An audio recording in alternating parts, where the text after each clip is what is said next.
start recording.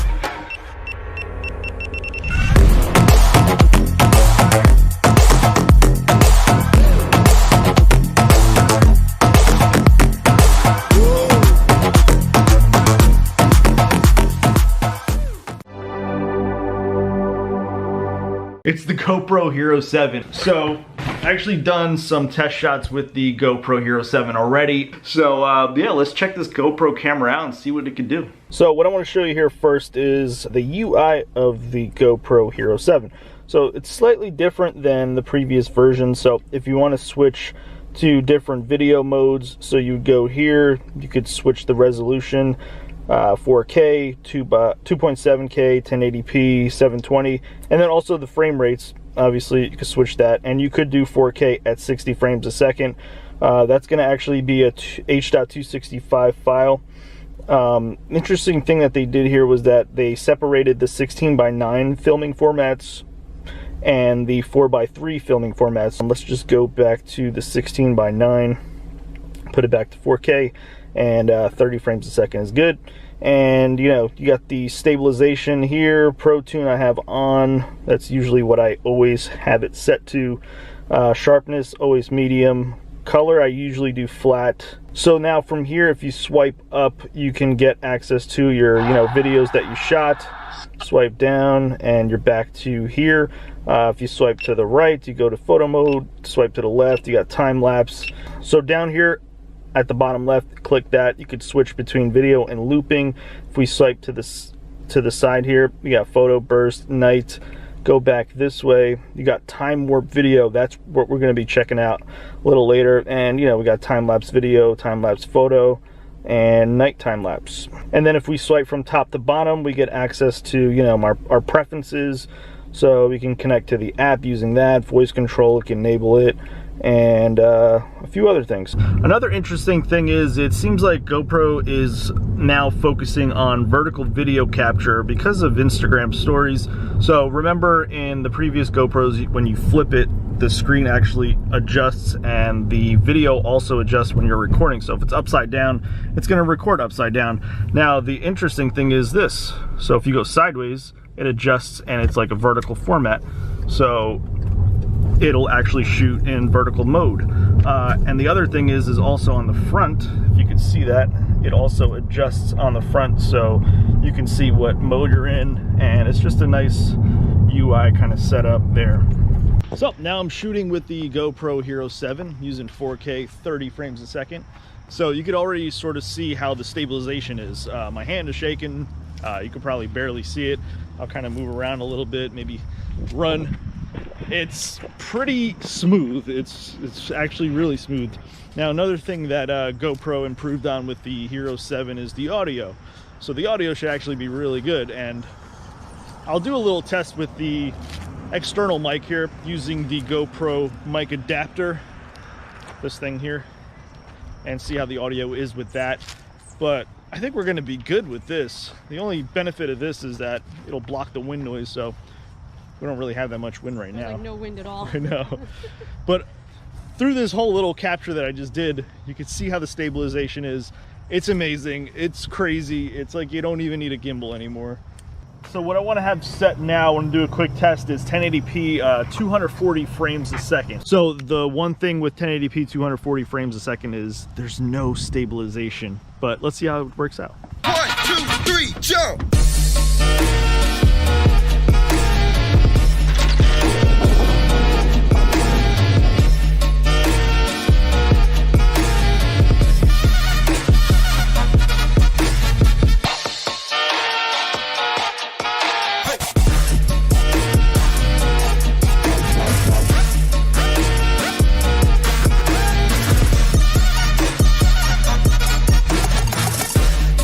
So those shots should have looked pretty awesome in slow motion, 1080p, 240 frames a second.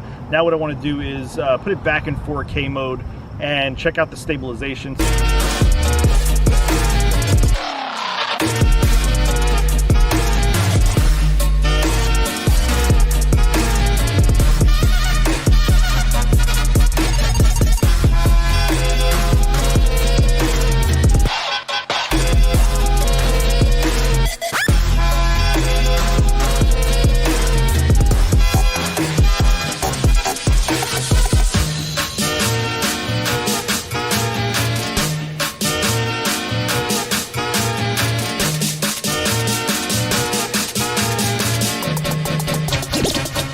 So what I want to show you guys is sort of like a side-by-side shot, or play one by one without stabilization enabled, and then have stabilization enabled to see what the difference is. So we're shooting in 4K here, 30 frames a second without stabilization. So I'm just talking how I normally would. Yeah. Maybe you want to just do a quick little walkie-walkie or runny, Okay. if you can. So trying my best to keep it as still as possible. Now let's switch over to stabilization. Okay, again, we have 4K 30 frames a second with stabilization on. Again, I'm trying to keep it as still as I could, as I did previously. Diana, you ready to do a little workout? Yep. Let's try it. Oh, yeah, I thought you were going the other way. So yeah, how's that? Cool.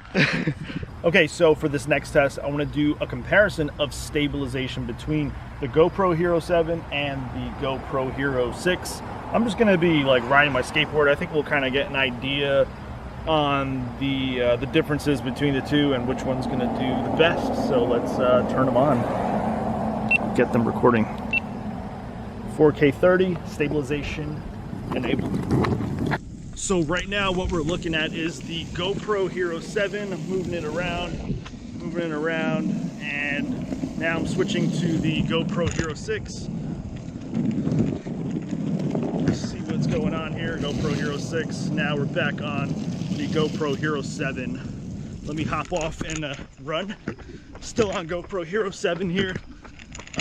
Going back to the GoPro Hero 6.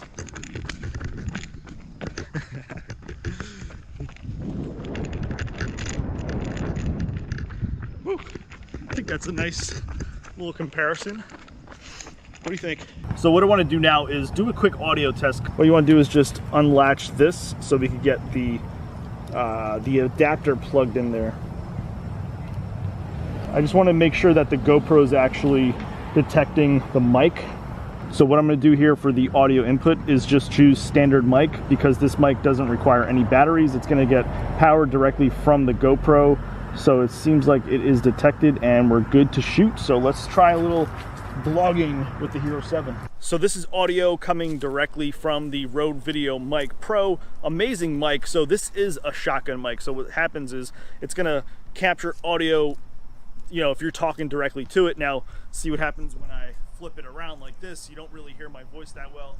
And if we go sideways, you might hear a little bit better, but when we go here, it's going to sound the best because it's a shotgun mic. Wherever it's aimed, that's where the audio is going to come from. Yeah. How do you sound? How do I sound? I don't know. We'll see. This is the mode that I'm in now. It's just video mode, and you're going to swipe to the left, and it's called Time Warp Video. And now in Time Warp Video, you get some different options. So you could do 4K or 1080p. You could also do 4:3 aspect ratios. Field of view, I want to leave it as wide. And then the speed, this is where you kind of got to figure out what you kind of want. So I'm going to go with 10x speed, which means, so at 10x speed, if I record for 5 minutes, I'm going to actually get 30 seconds of time warp footage. So let's try to do one of those. We're going to walk straight down that way and see how that looks. Wow.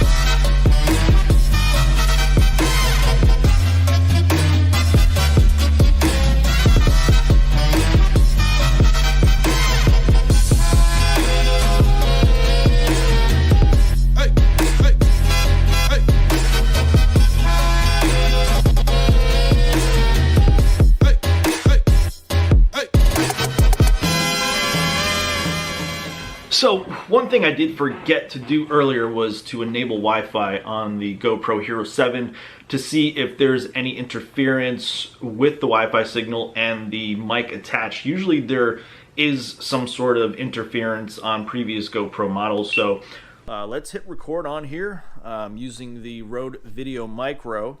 That's the mic on top, and I'm using wireless. I have it enabled, and it's connected to the app on my smartphone. So with that being said, that should be a good test to see whether or not there's any interference. So the last feature that I wanted to talk about briefly, I haven't tested it yet, but you can live stream directly from the GoPro Hero 7 using the smartphone app over Wi-Fi and possibly even over 4G. So you could live stream directly from the GoPro to some live streaming service of your choice. Facebook is one of them. It's sort of built in. Then you also have the option to input an RTMP address and go live from there. So possibly maybe on YouTube as well. I'll have to test that feature at some other time. So far, it's a great camera. I haven't had any issues with it, and they're definitely making improvements with each GoPro. So super stoked that they released this with the time warp feature, as well as the awesome stabilization. But I think that's it. Bye. I'm Tom from Do-It-Yourself Home Automation, and this is a review of the GoPro Hero 7 Action Cam. So I've been using this for a variety of applications, including pole aerial photography and some action kinds of shots, and found it to be a really great little action camera for doing a lot of those things. So you can see firstly that it's tiny, it's very light, it fits easily into my palm here. And I like that because it's super easy to carry this around. It does come with a housing that you can put it into, and that allows you to mount this to a tripod or onto a helmet, onto handlebars, however you're going to use it. There's a lot of different accessory mounts that you can purchase. So let's take a look at that. So here it is in the case there. You basically just close the back of this, and then this comes down and kind of cinches it into place on the top. So we'll just click it down here. And then that's ready to securely mount with the GoPro mount on here. And you can put this onto any kind of accessories that you want to do. It also comes with one mount that clicks into here that has a high bond adhesive, and you can put it on your helmet or put it on one surface. But then again, you can purchase other accessory mounts to use this with. Let's take a look at some of the features of the camera here. I'm going to take it back out of its housing. Okay, here we are again. So it's fully waterproof for one thing. So it can go down to 33 feet, fully waterproof. So you can take it swimming. You can take it even if you're doing like a snorkeling or something, you can easily take it for that. You don't have to buy a special case to make it waterproof. And some other nice features, it's able to shoot 4K video, and that's at 60 frames per second. So nice smooth video with that. And then you can actually do 1080p full HD video at up to 240 frames per second. So that's great for action shots. Standard video is usually more like 30 frames per second. But if you're doing something that involves movement and action, then you want to get a higher frame rate so that you can get smoother motion there. And it also gives you the option to slow that down, do slow motion after the fact if you want to do that. Another thing that's nice with this is that it can take a 12 megapixel photo, and you can do a burst mode, so you take a certain number of photos at once, or you can trigger it to take photos as you're using it. We'll look at that in a second. And because it has a large sensor, probably is that 12 megapixel sensor, it can actually do stabilization of the video. So as you're moving around, it's actually using the software to stabilize your shot. And even without a gimbal, if you're walking with it or biking with it, taking it on a roller coaster, whatever you're going to do in terms of an action shot, it actually stabilizes that video and it comes out looking super smooth even if you're not using a gimbal. All of these sides on here are have these little compartments. These are sealed so that, again, water doesn't get in, but we'll open these up.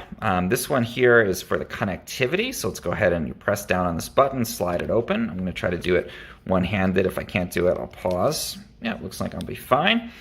So in here, we've got our HDMI out, and we have our USB in. This is for charging, also for connecting the camera to your computer to load images off of it. It also does have wireless connectivity, so you can use the GoPro app to load photos or videos off the camera, to do remote preview of the camera. So maybe you have it on a tripod and you want to control it remotely. I use it for pole aerial photography on top of a camera pole and trigger it in the app. You can also transfer the videos and pictures off of it into the app, and then share them even if you're out, doing something out in the fields and you want to share from there. You can also pair it with your phone to do live streaming to a variety of different platforms like YouTube, and that's another nice feature, again, if you're doing these kinds of action shots with the camera. On the bottom, if we open it up, we've got a battery in here. It actually comes with 2 batteries so that you can charge one and use one and then swap them out. I find battery life on it is okay. It's not great, especially if you're shooting video. You're going to use up the battery relatively quickly. That's probably why they give you multiple batteries. But I usually get maybe 30 minutes to an hour of use out of it, and then I end up having to switch that battery out or recharge it. You can recharge the battery right in the camera by plugging into the USB, and then we also have a slot here for our micro SD card, and that's what it's actually storing all of those photos and videos to when you're shooting. So I'll go ahead and close this. You can see it's really easy. I can do it all one-handed. And then let's go ahead and switch it on. So this is the power button on the side. We've got a shutter button on the top. I'm going to go ahead and press this in for about 3 seconds. We get these 3 beeps indicating that the camera has started. And you can see right away that the angle on here is super wide. So I'm pointing this at the wall, and you can see my feet. You can see the floor. It gets down to about a 16 millimeter lens focal length. So very, very wide. And that allows you to capture a lot of what's going on around you. You can see I'm in the 4K video mode, 60 frames per second, wide angle here. And I can switch settings to do video. I can switch over to do photos as well. And I can also, it's going to actually just took a photo, I think. So one thing you just saw there is it's actually has voice recognition. So there's different commands you can give. So when I just said to switch to the photo mode, it actually obeyed me and did that. It's hearing me to do that again. I think I could say to switch to video mode. Let's see if it listens to me on that. Maybe not. I'll have to look into the commands. But in any event, you can actually use those voice commands to switch on there.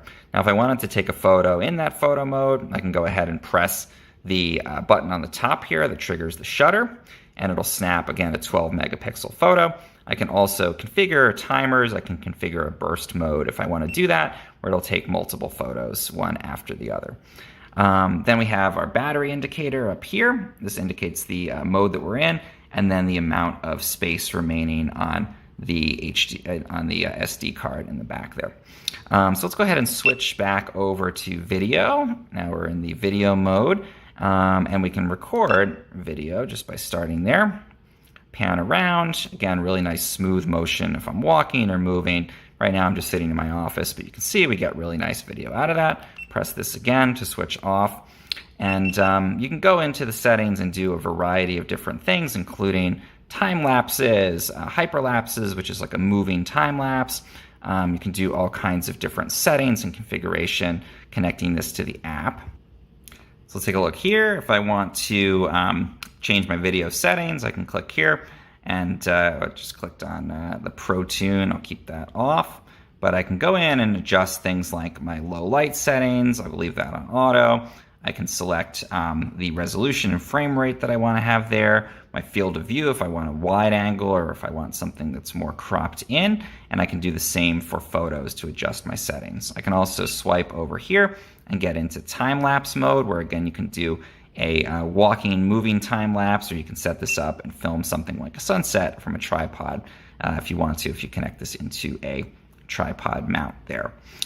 So lots of great functionality. You also get a little screen on the front. You can't see the video on there, but you do get your basic info, like how much time you have left on the, or how much space you have left on the card, your battery levels, and information about what setting you're on. So if you're using this in more of a selfie mode, you can still see that on the screen. Obviously for an action camera, that's great because you're often filming yourself doing something with that.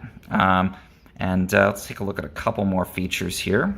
So let's do the voice recognition a little more deliberately. I'll say, GoPro, take a photo.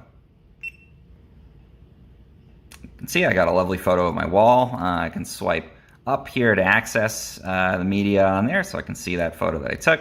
You can see that's super helpful if you're not able to use your hands, to be able to ask it to do stuff using your voice. and you can see it worked almost a little too well in terms of listening to what I was asking for. You can also do great slow-mo by changing the video settings again to that higher frame rate, and the video you get out of it is all going to be a 4K or HD, very high quality. It does, for the photos, it uses HDR technology, so you can get really great photos even if the light isn't ideal, which is again really great if you're out and shooting out in the world while you're doing some kind of action sequence. So finally, when we're done, we're just going to switch it off. So I'm going to go ahead and hold the power button down. It's going to give me that, I think it's 7 beeps, and that indicates that we've switched it off again. So that is my GoPro Hero 7 Black. Really great little action camera, and I really found it very helpful and enjoyed using it. I'm Tom from Do-It-Yourself Home Automation, and this is an answer to the question of what the focal length is on a GoPro Hero 7. This is my GoPro Hero 7 Black, and if you take video on it or stills, you realize that it's an extremely wide-angle lens, which is great because for an action cam, you want to capture everything that's taking place around you. So you don't have to get this framed perfectly. It's really capturing a huge amount of the world around you as you're skateboarding or rock climbing or mountain biking or attaching it to your dog or whatever you're going to do with your GoPro. And part of the reason that it's able to do that is that the focal length is actually as low as 16 millimeters. So in a 35 millimeter equivalent type of camera, that's an extremely wide lens. So for comparison, I use a Leica Q camera, and it has a 28 millimeter lens, which is already considered pretty wide.